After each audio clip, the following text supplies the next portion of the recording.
No other land is more primal,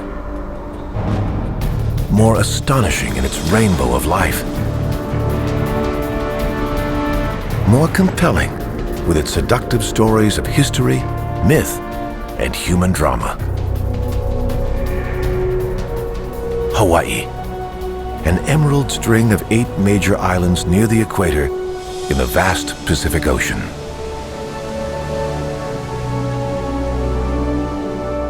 To see it by air is a stunning journey. We'll travel across the main Hawaiian Islands. From Kilauea, a smoldering giant of a volcano, the most active on the planet,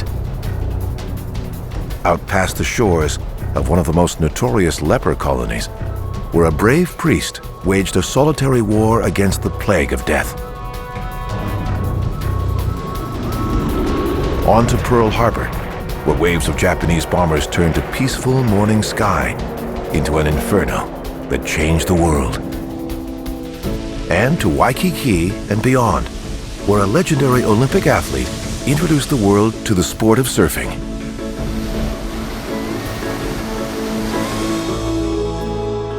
Aerial Hawaii is a journey unlike any other on the face of the earth.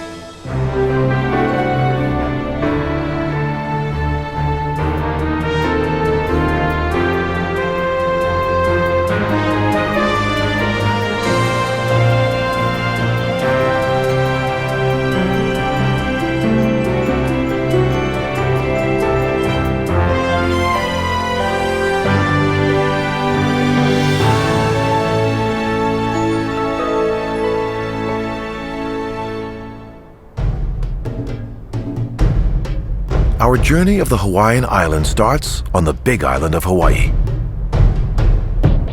So big, it's more than double the size of all the other Hawaiian islands combined. It's believed that the first humans may have set foot here around 500 AD. They likely were from the Marquesas Islands, 2,500 miles to the south.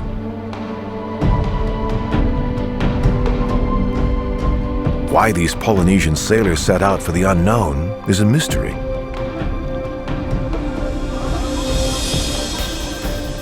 They sailed the open sea until finally, the horizon yielded a glorious gift. The warm, welcoming sand of Hawaii.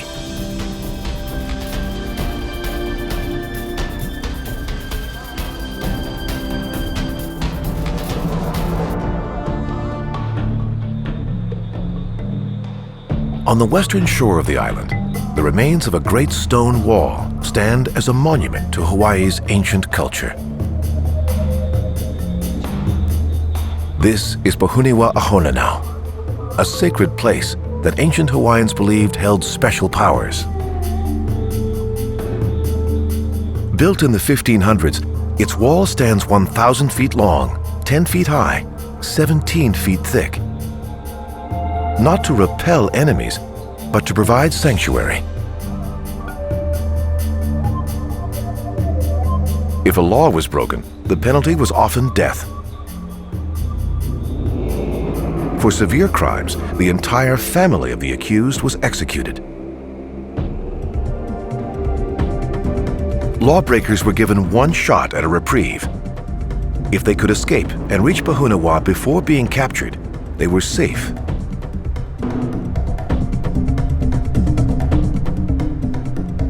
Here, priests offered refuge and forgiveness.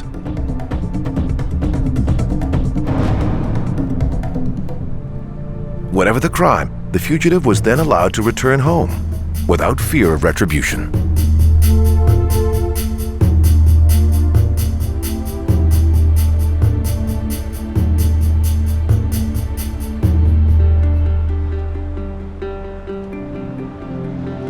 For centuries, Hawaiians were unknown to the rest of the world. But in 1778, Captain James Cook, on expedition with 2 ships of the British Admiralty, became the first European to set foot here. The islanders received Cook and his men warmly. consequences were fatal.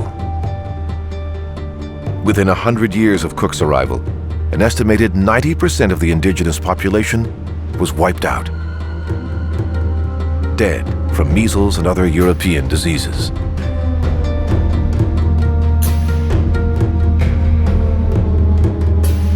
But for Cook, death came much more swiftly.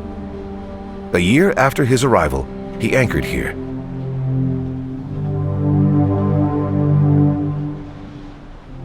Some natives stole one of Cook's boats.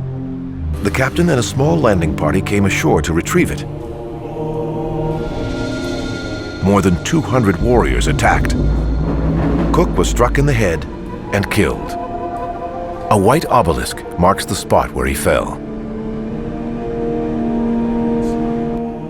According to crew members, some friendly Hawaiians later returned Cook's body, or what remained of it: hands, scalp, a few bones, and the skull without its lower jaw.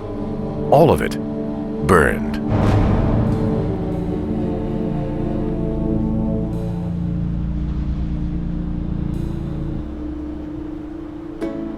Traveling north along the coast, modern Hawaii beckons. At first glance, the Big Island appears to turn a cold shoulder to beach lovers. Hawaii has fewer sand beaches per mile than other islands in the chain. But the beaches it does have are among the best in the entire state.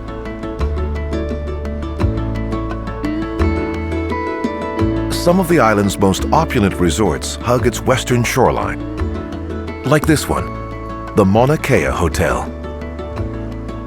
Built in 1965, situated between two ancient lava flows, Mauna Kea was the first resort here. The owner was Lawrence Rockefeller of the Rockefeller dynasty. As a venture capitalist, he was famous for providing early startup capital to two little companies named Intel and Apple. But he was also a pioneering conservationist, committed to building eco-friendly hotels that gave people a respectful access to nature.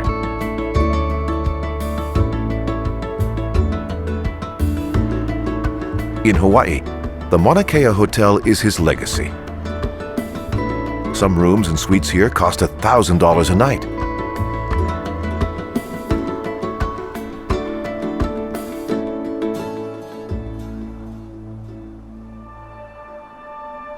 At the north end of the island, beauty gives way to mystery.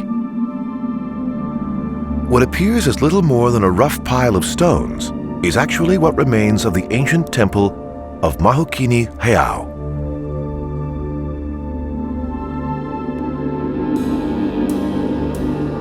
It's believed the site was used for human sacrifice to the Hawaiian war god, Ku.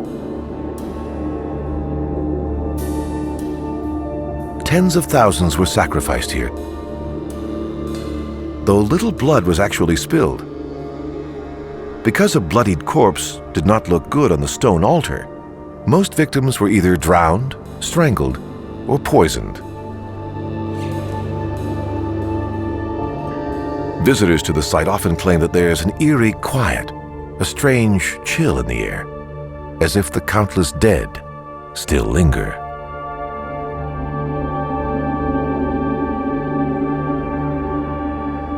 But the most tangible trace of what happened here are the stones of the temple itself. According to legend, the stones were moved to this site from a valley some 14 miles away. From hand to hand, the rocks were passed along a chain of 18,000 people and stacked at the temple, all in just one night. An epic feat, considering that the stone walls were nearly 30 feet thick.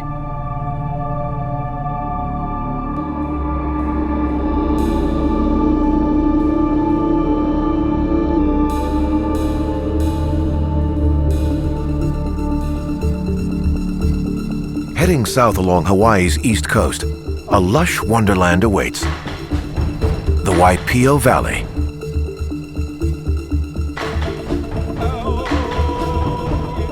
Once thousands of people lived here, cultivating bananas, coconuts, and a spinach-tasting plant called taro. But in 1946, a tsunami devastated the valley. Most of the survivors left, and the wild took over. Then, in 1961, President John F. Kennedy started the Peace Corps, and the Waipio Valley was chosen as the site of one of its first training camps. A living classroom where volunteers prepared for the rigors of life in underdeveloped countries.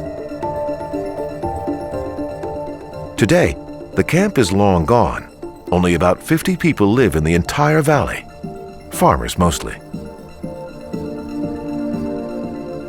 This part of Hawaii has slipped back in time, becoming nearly as remote and untamed as when it was first carved in the earth. Its sand beach is black from where ancient volcanic lava flowed to the ocean and was crushed by the surf. And deep inside the valley, its cliffs tower some 2,000 feet high. One of the highest free-falling waterfalls in the world is here, a spectacular 1,300-foot drop.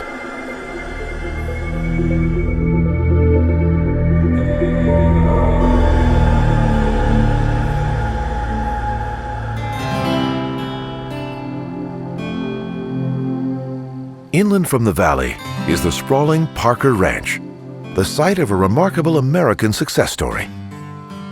The rags-to-riches tale of a vagabond sailor who turned his skill with a gun into a dynasty.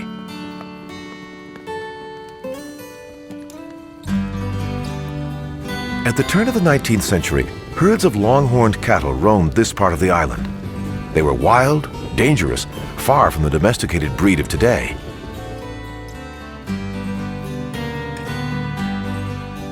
Within a decade, there were so many that locals felt threatened. To control the population, a local chief hired a man named John Parker to hunt some of the cattle. Parker was a New England sailor who had jumped ship on the island and was known as a good shot with a musket. Because the cattle lived in canyons, the best way to hunt them was on horseback. Parker favored horses with a keen sense of smell. The sooner a horse could perk its ears and alert him that his prey was nearby, the sooner he could get off a good shot.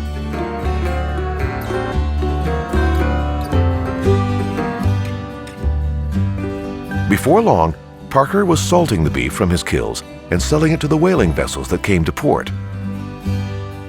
In no time, salt beef was a bestseller, becoming the island's chief export.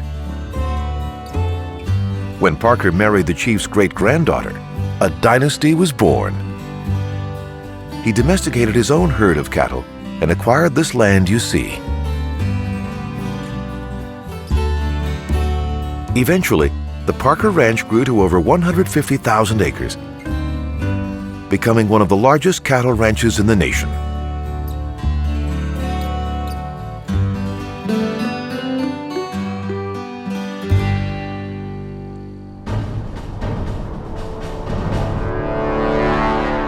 South from the main part of the Parker Ranch looms the mammoth Mauna Kea volcano. From base to summit, it towers more than 5½ miles, higher than even Mount Everest. The last time Mauna Kea erupted was some 3,500 years ago.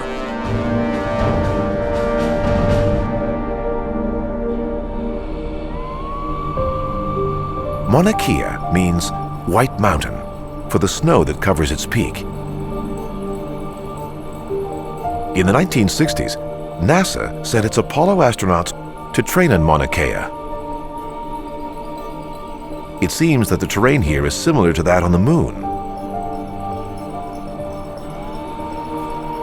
Today, scientists still flock here, this time armed with the most powerful telescopes in the world. The thin, clear air makes it an ideal place to study the heavens. In recent years, astronomers using these and other telescopes atop Mauna Kea have made key discoveries about the formation of stars, the origin of black holes, and the web of dark matter that stretches across the cosmos.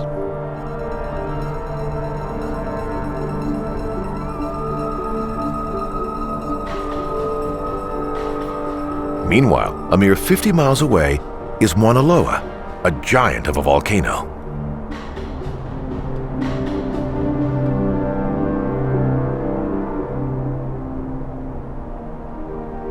Since 1832, Mauna Loa has erupted 33 times.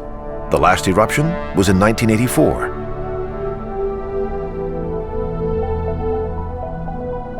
The mostly unpolluted air atop Mauna Loa is nirvana for scientists. In this case, the subject is climate research.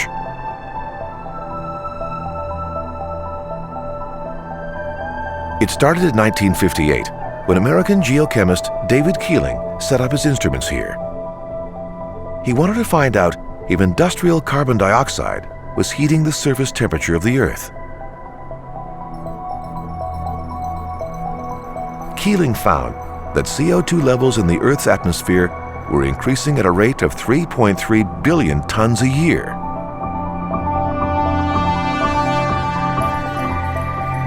It was a milestone discovery, the first measurable data to establish a connection between global warming and rising CO2 levels.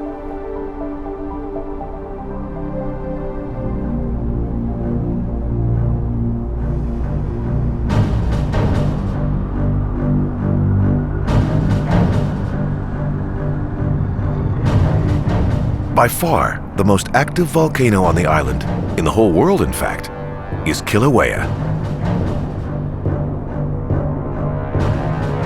The volcano has spewed lava continuously since 1983, unleashing molten rock at temperatures up to 2,000 degrees Fahrenheit.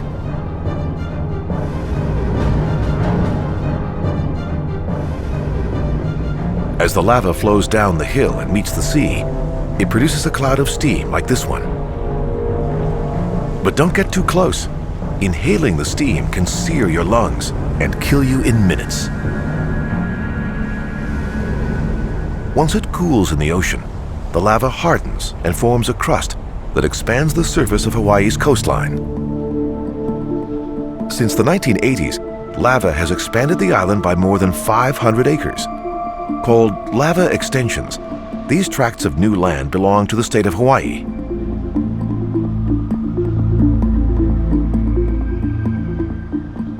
The ruling was handed down by the state Supreme Court after several landowners claimed the new shoreline properties as their own.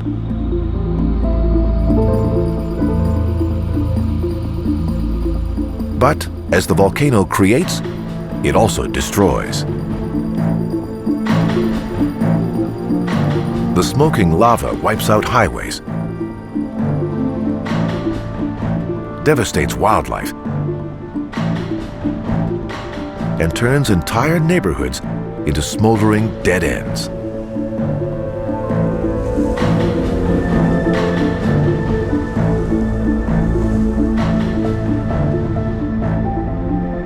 Still, life endures. Even as the volcano continues to erupt, new homes are under construction, right on top of the old lava flows.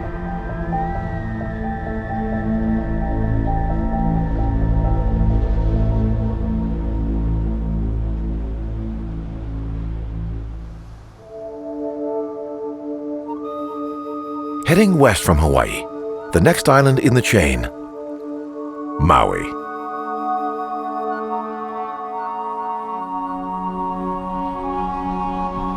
The aviation hero Charles Lindbergh said of Maui, "If there is a heaven on earth, it's here."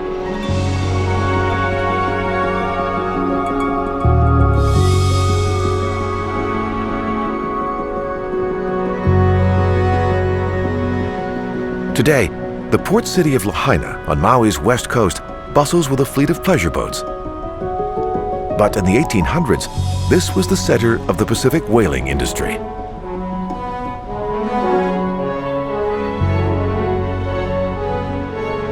Hundreds of whaling vessels filled the harbor. and thousands of sailors prowled the streets.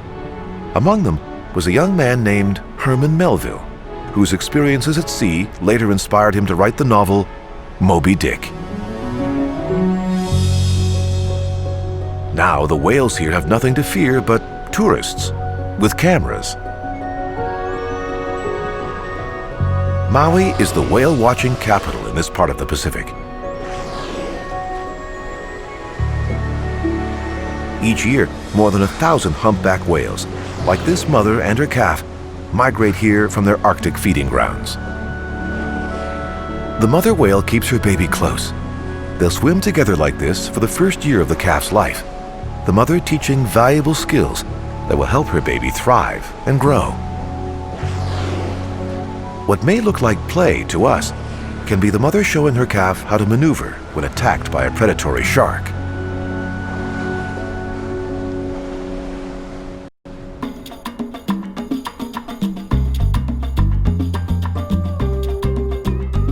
Another reason so many people flock to Maui is the shoreline. There are more than 80 beaches. While most look like this one, others have sand of bold, unexpected colors: black, green, red, all from ancient lava flows.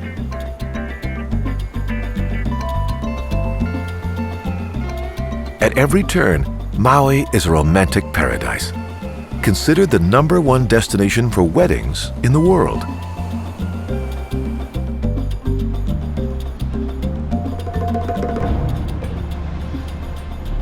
Traveling on West Maui, the mountains and rugged coastline are a magnificent wilderness, so wild that parts of it have yet to be fully explored.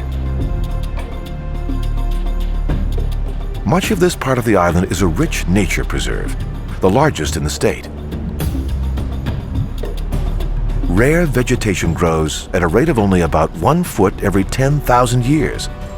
No wonder public access is limited. One footprint in the soil causes damage that can take thousands of years for nature to repair. The highest peak in the mountain is Puakakui, meaning Hill of Light.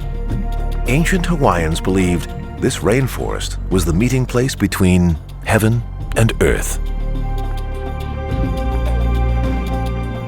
If this was the realm of the gods, then it was good enough for kings as well.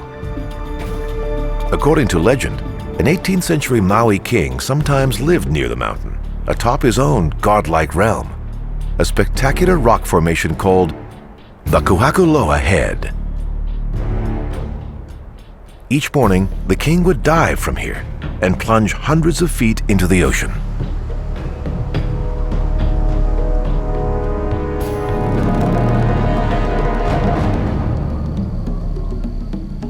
Moving to central Maui, a different kind of ocean beckons. An ocean of sugarcane.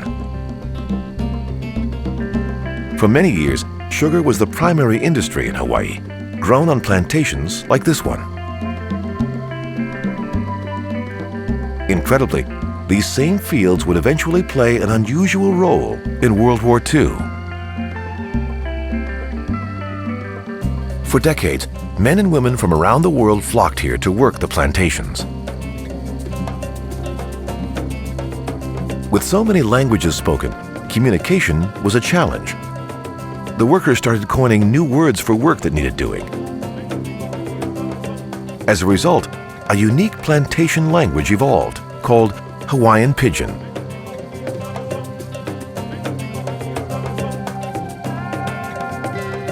During the Second World War, many of the troops who served in America's 442nd Regimental Combat Team were from Hawaii. It's believed that the Germans were unable to break the code that the 442nd used in its radio transmissions because much of it was spoken in Pidgin.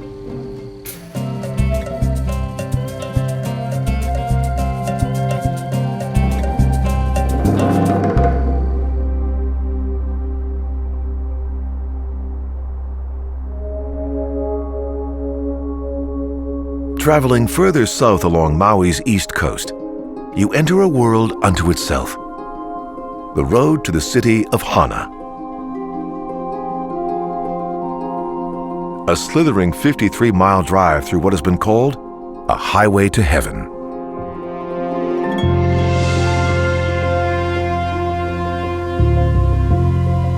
"800 years ago, the people of Maui made this area a home for their gods. This massive temple, Pi'ilani Hale Heiau, is built of lava rock spread over nearly 3 acres.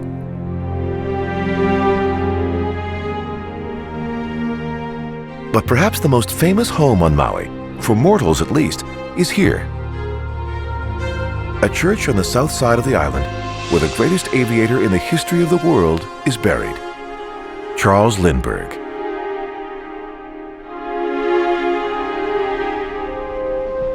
The man famous for his 1927 non-stop solo flight from New York to Paris lived in Maui during the last years of his life. In 1974, he was diagnosed with lung cancer and informed that he had perhaps a week to live. Rather than receive treatment stateside that might prolong his life, Lindbergh told his doctor that he wished to die at home.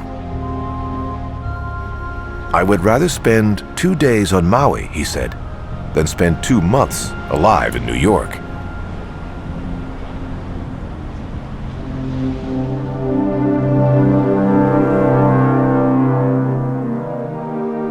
Inland from Lindbergh's grave is Haleakala, the world's largest dormant volcano. Its name means House of the Sun because at dawn, it's as if the sun rises from the crater itself.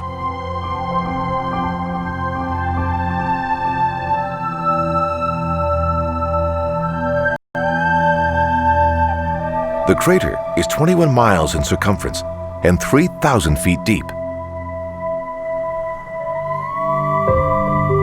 The feeling of solitude at the summit is immense. After his visit here, Mark Twain wrote, "I felt like the last man on earth, neglected of the judgment and left pinnacled in mid-heaven, a forgotten relic of a vanished world."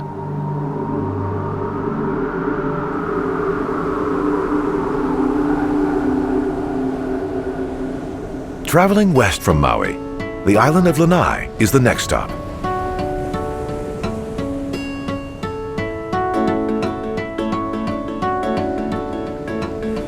Lanai is a private island with 2 exclusive resorts. So exclusive that in 1994, it was chosen as the site of one of the most extravagantly private weddings ever.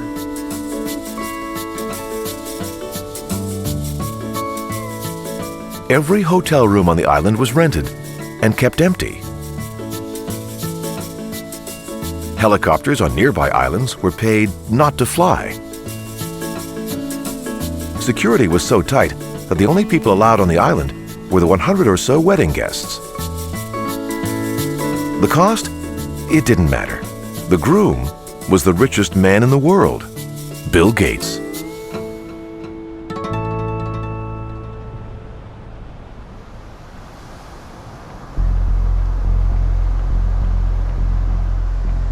For history of a bygone era, one of the most fascinating sights on Lanai is here, Shipwreck Beach. This World War II ship is but one of hundreds of boats that have been lashed by the island's treacherous currents and crashed upon its reef.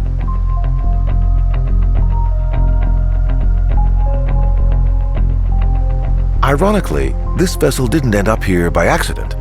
It was intentionally wrecked here after the war as a cheap means of disposal.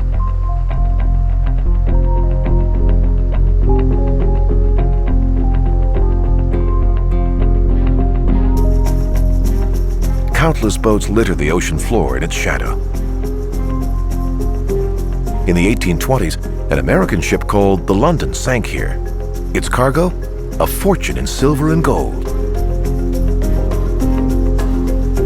No one knows how much of the sunken treasure remains, waiting to be recovered.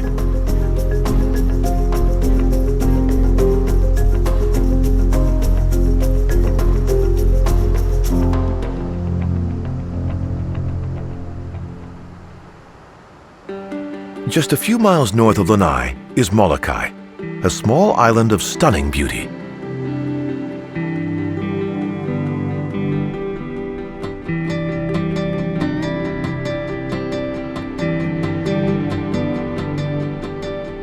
The sea cliffs on its north shore are the highest in the world, rising 2,000 to 3,000 feet above the waves.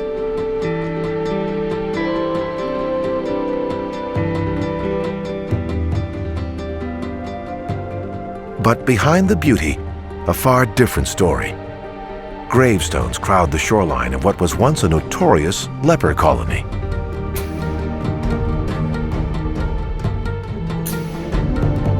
Leprosy is a chronic infectious disease that disfigures the skin.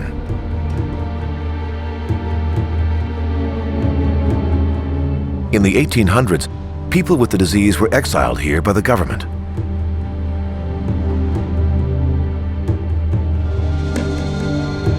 The living conditions were savage.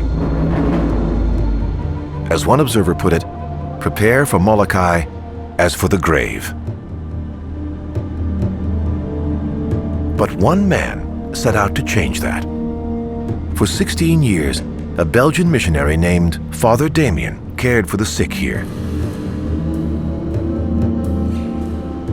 He cleaned their wounds, built decent housing, and buried thousands as they succumbed to their disease.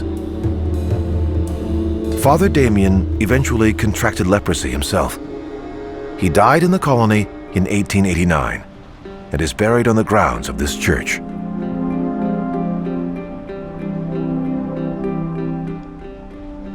A century later, the Catholic Church beatified him, one step from sainthood.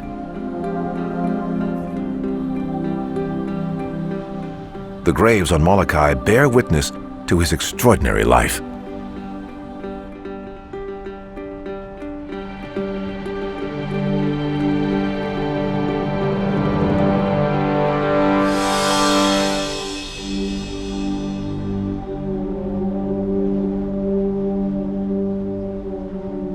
Pushing west, the island of Oahu. It materializes out of the Pacific, a lush green vision. Just 44 miles long and 30 miles wide. But then, a startling contrast. Honolulu, the state capital and largest city in Hawaii. Downtown Honolulu is considered one of America's prettiest and most compact cities.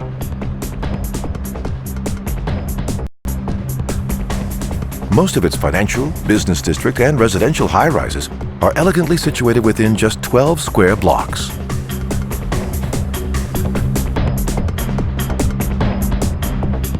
Because it's so isolated, Hawaii is a slave to its energy needs.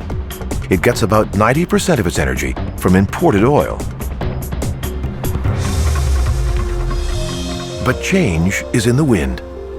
The state has committed to going green, producing 70% of the energy it needs by the year 2030. This windmill farm, for instance, is turning wind gusts into electricity. A single wind turbine can generate enough power to provide electricity for hundreds of homes.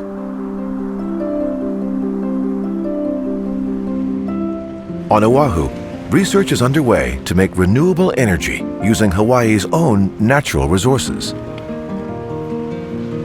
such as pumping cool ocean water to supply the air conditioning for downtown Honolulu, and converting algae into biodiesel fuel for cars and trucks. Hawaii has become a living laboratory for sustainable energy. While tourism may be Oahu's #1 cash crop, these sprawling plantations make a case for pineapple as a close second.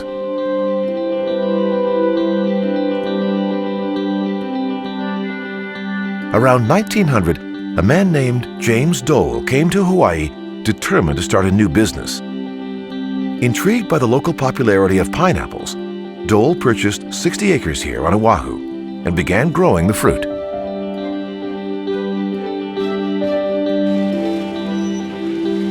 In no time, this crop yield multiplied, demand grew, and an empire was born. At its height, the Dole Empire produced about 250 million pineapples a year.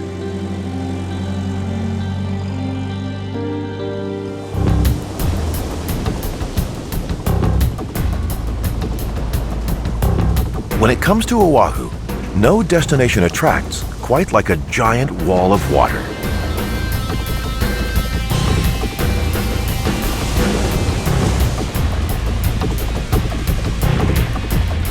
Two of the best surfing spots on the planet are here. Waikiki and the North Shore, home of the famous Bonsai Pipeline.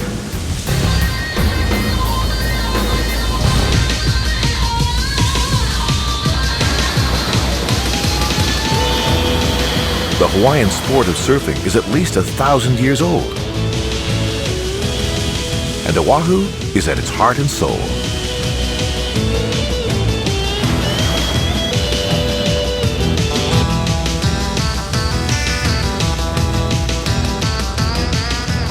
When Captain Cook's expedition first reached Hawaii in 1778, an officer described the amazing sight of men on surfboards. The boldness with which we saw them perform these difficult and dangerous maneuvers was altogether astonishing and is scarce to be believed. Some early surfers used the thick palm-like leaves of a banana plant to ride the waves. The story of modern surfing begins with a man named the Duke, Duke Kahanamoku.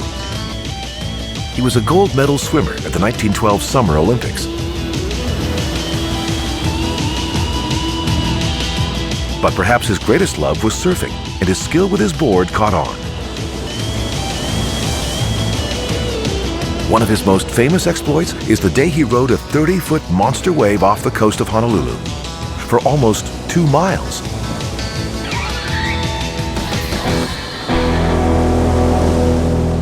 It's said that in Oahu, every surfer on every wave rides with the spirit of the Duke.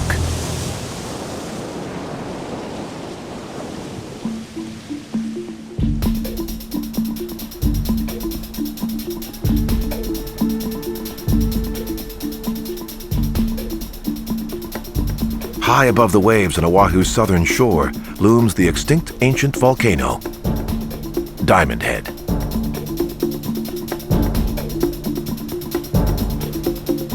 British sailors gave the crater its name when they mistook the crystals twinkling in its lava rock for diamonds.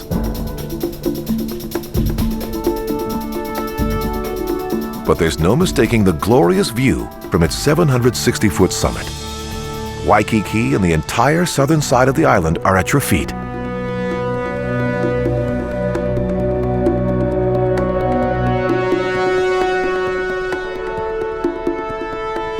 Because of this commanding view of the Pacific, the U.S. military bought Diamond Head in 1904, not long after Hawaii was annexed.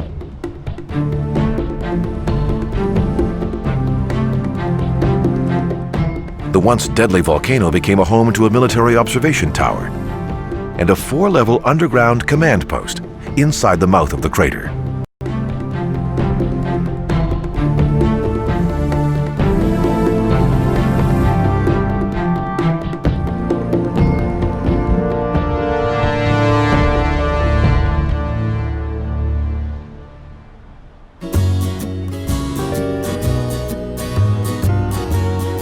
Not far from Diamond Head, the place that President Franklin Roosevelt called home when he came to the Pacific.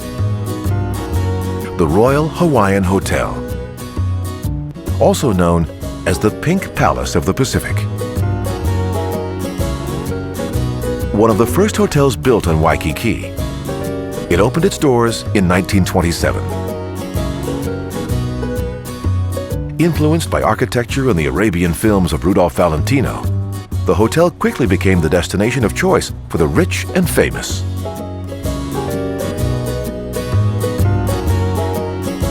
Roosevelt was the first U.S. president to visit Hawaii, and the Royal Hawaiian was the site of his Western White House during the Second World War.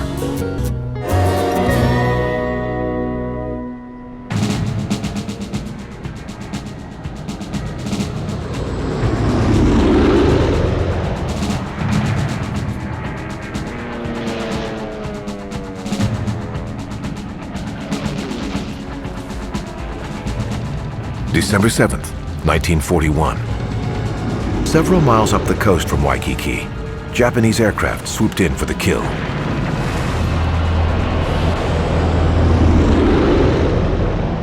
Torpedo bombers hit first, targeting the battleships anchored in the harbor.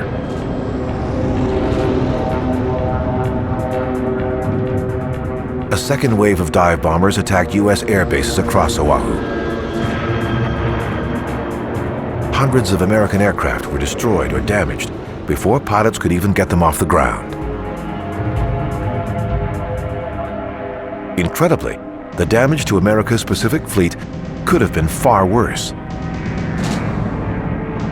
A third wave of Japanese air attacks had been planned. The target? The fleet's enormous fuel storage. Fortunately, the Japanese believed enough damage had been done, and the attack was called off. Because the fuel was saved, the U.S. fleet was eventually able to mobilize and take the war to the Japanese. During the 2-hour attack on Pearl Harbor, 21 vessels were destroyed. Worst hit was the USS Arizona. Today, this memorial perches above the ship's watery grave. Nearly 1,200 young men died aboard the Arizona when a bomb made a direct hit, igniting the ship's forward magazine. The ship sank in 9 minutes.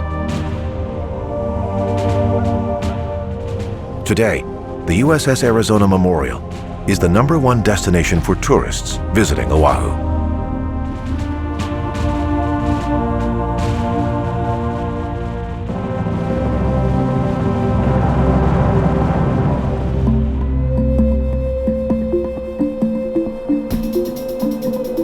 The last of the 8 major Hawaiian islands is also the oldest, Kauai. The island was born of a volcano that ruptured from the ocean floor, only to burn out and become extinct about 5 million years ago.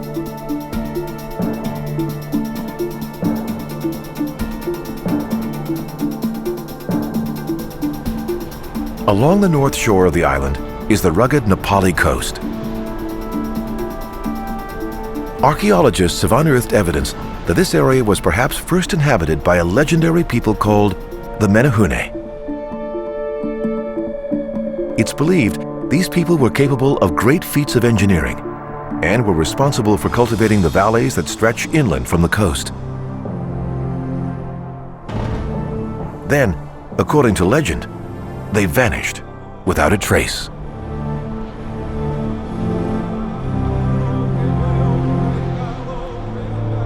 The mystery of their story only deepens Nepali's appeal.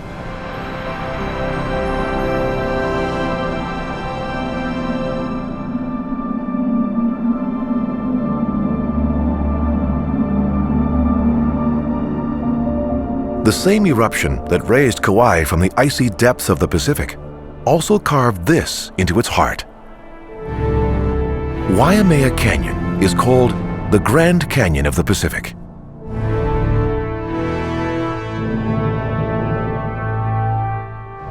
In Polynesian mythology, the canyon and other wonders on the island owe their creation to the Hawaiian fire goddess, Pele.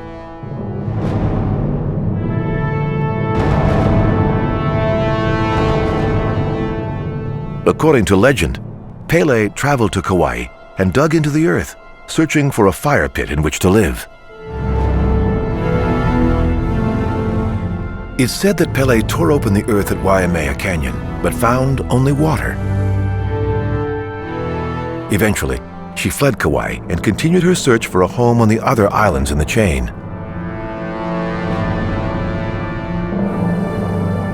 But perhaps there's more to the myth than meets the eye.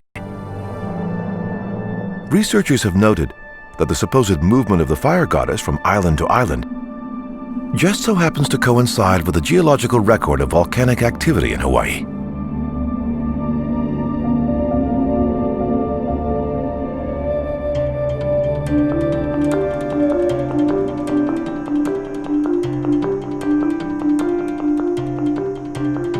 Last stop on Kauai is one of the wettest environments in the world, Mount Waiaʻeleʻele.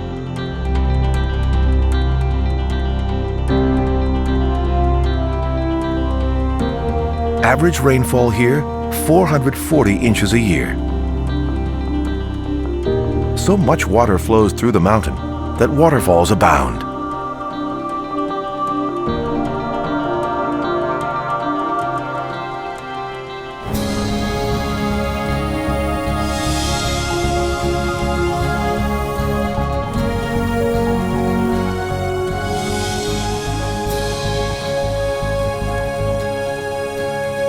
This 280-foot falls was famously used in the film Jurassic Park.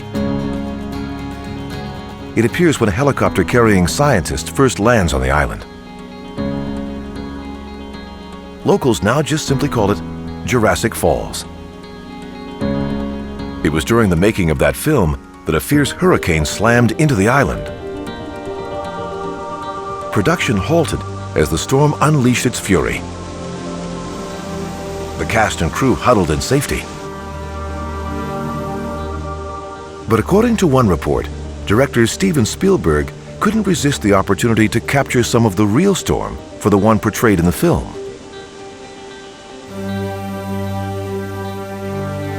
It's said that Spielberg took a camera operator with him up on a roof where they filmed the wind-driven waves crashing over a breakwater. That footage appears in the movie.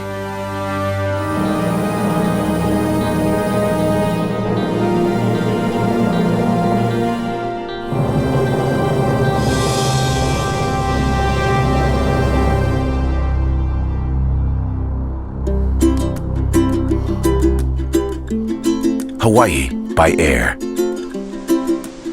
A stunning journey, unlike any on the face of the earth.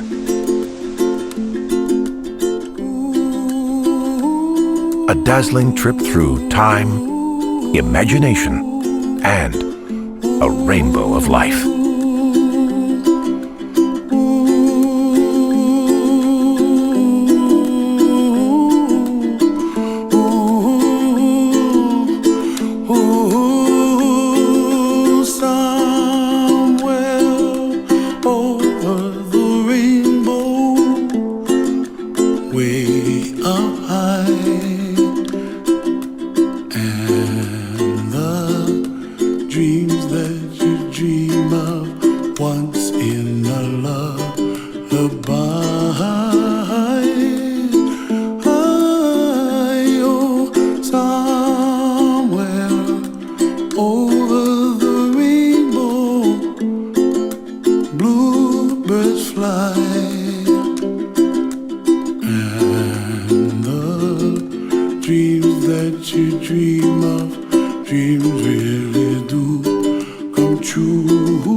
That's where you find me. Oh,